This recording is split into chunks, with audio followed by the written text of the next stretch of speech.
কুমিল্লার সীমান্তে বিএসএফের গুলিতে কামাল হোসেন নামের এক বাংলাদেশি নিহত হয়েছেন। সোমবার সন্ধ্যায় সদর উপজেলার গলিয়ারা উত্তর ইউনিয়নের পাহাড়পুর গ্রামের যশপুর বিওপির কাছে এ ঘটনা ঘটে। স্থানীয়রা জানান, কামাল হোসেন যশপুর সীমান্তবর্তী পাহাড়পুর এলাকা দিয়ে ভারতে অনুপ্রবেশ করেন। এ সময় বিএসএফ সদস্যরা গুলি করলে ঘটনাস্থলেই তার মৃত্যু হয়।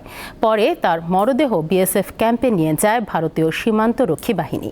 কামালের মরদেহ ফেরত আনার প্রক্রিয়া চলছে।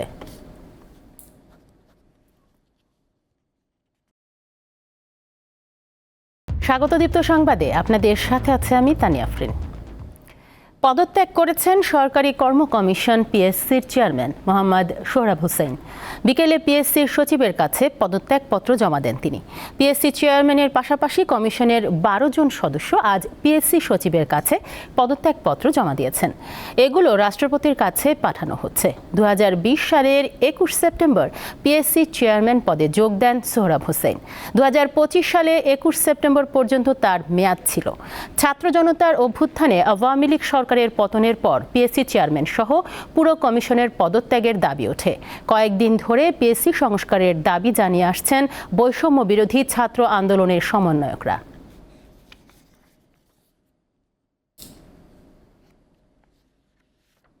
নরসিংদীর রায়পুরায় ছাত্র আন্দোলনের সমন্বয়ক জুনায়েদ হত্যার প্রতিবাদে ঢাকা সিলেট মহাসড়কে বিক্ষোভ মিছিল করেছে নিহতের স্বজন ও স্থানীয়রা। দুপুরে উপজেলার মরজাল বাজার বাসস্ট্যান্ড এলাকার বিভিন্ন স্থানে টায়ার জ্বালিয়ে বিক্ষোভ করে তারা। এ সময় মহাসড়কের উভয় পাশের কয়েক কিলোমিটারে যানজটের সৃষ্টি হয়। এরপর প্রশাসনকে ২৪ ঘন্টার আলটিমেটাম দিয়ে অবরোধ তুলে নেয় বিক্ষুব্ধরা।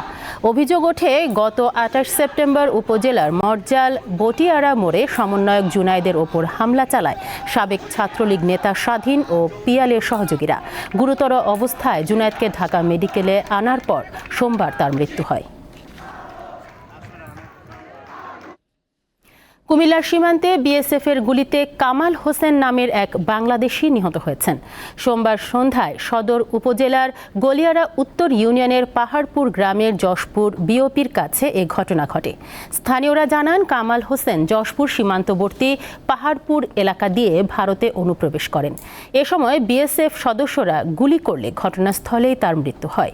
পরে তার মরদেহ বিএসএফ ক্যাম্পে নিয়ে যায় ভারতীয় সীমান্তরক্ষী বাহিনী।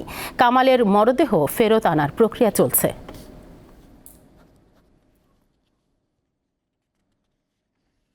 কক্সবাজারের উখিয়ায় ২ এনজিও কর্মীর ঝুলন্ত মরদেহ উদ্ধার করেছে উখিয়া থানা পুলিশ।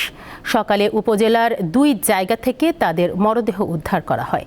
তারা দুইজনই উখিয়া রোহিঙ্গা ক্যাম্পে নিয়োজিত এনজিও সংস্থা RTM ইন্টারন্যাশনালে কর্মরত ছিলেন। নিহতরা হলেন পটুয়াখালী বাউফল উপজেলার মেহরাব হোসেন এবং হবিগঞ্জ নবীগঞ্জ উপজেলার পপি দেব। দুজনই একইভাবে গলায় ফাঁস দিয়ে আত্মহত্যা করেছে বলে ধারণা করছে পুলিশ। শারদীয় দুর্গাপূজা উপলক্ষে আগামী বৃহস্পতিবার ছুটির সিদ্ধান্ত নিয়েছে সরকার। এর ফলে এবার দুর্গাপূজা ও সাপ্তাহিক ছুটি মিলিয়ে টানা ৪ দিনের ছুটি হতে যাচ্ছে। মঙ্গলবার রাজধানীর ঢাকেশ্বরী মন্দিরে দুর্গাপূজার প্রস্তুতি পরিদর্শন শেষে প্রধান উপদেষ্টার বিশেষ সহকারী মাহফুজ আলম একথা জানান। তিনি বলেন, এবার দুর্গাপূজার দশমীর আগে শুক্রবার ও শনিবার পড়েছে, তাই বৃহস্পতিবার ছুটি দেয়া হচ্ছে।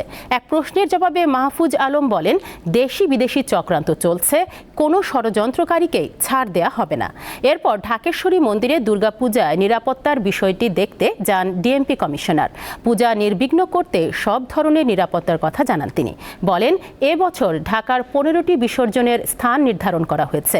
সন্ধ্যা 7টার মধ্যে বিসর্জন শেষ করার অনুরোধ জানান ডিএমপি কমিশনার। বৈষম্য বিরোধী ছাত্র আন্দোলনে আহতদের চিকিৎসা ও ক্ষতিগ্রস্ত পরিবারগুলোর পুনর্বাসনে দক্ষিণ কোরিয়ার সহায়তা চেয়েছেন বাংলাদেশ জামায়াতে ইসলামের আমির ডক্টর শফিকুর রহমান।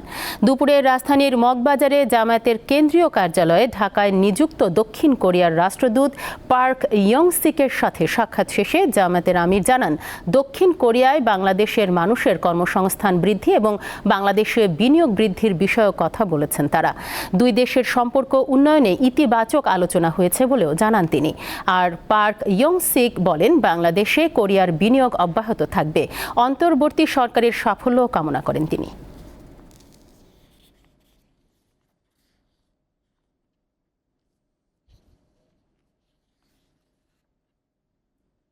সুন্দরবনের বাংলাদেশ অংশে বাঘের সংখ্যা বেড়ে হয়েছে ১২৫টি।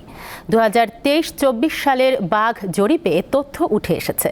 মঙ্গলবার সচিবালয়ে জরিপের ফল প্রকাশ করে পরিবেশ, বন ও জলবায়ু পরিবর্তন উপদেষ্টা সৈয়দা রেজওয়ানা হাসান এ তথ্য জানিয়েছেন।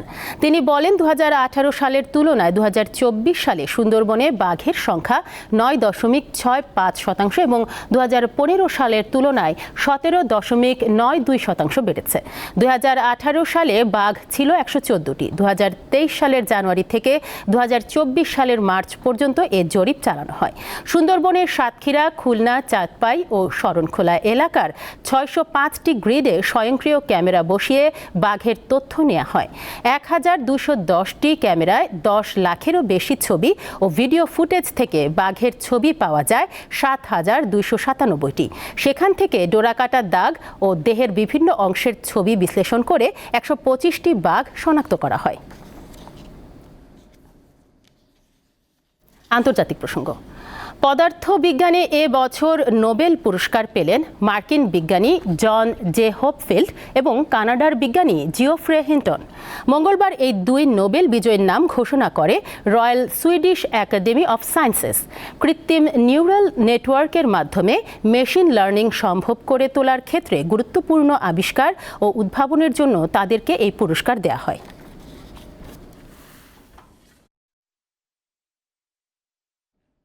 খেলার খবর।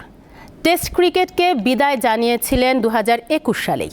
এবার টি-20 থেকে বিদায়ের ঘোষণা দিলেন মাহমুদুল্লাহ রিয়াদ।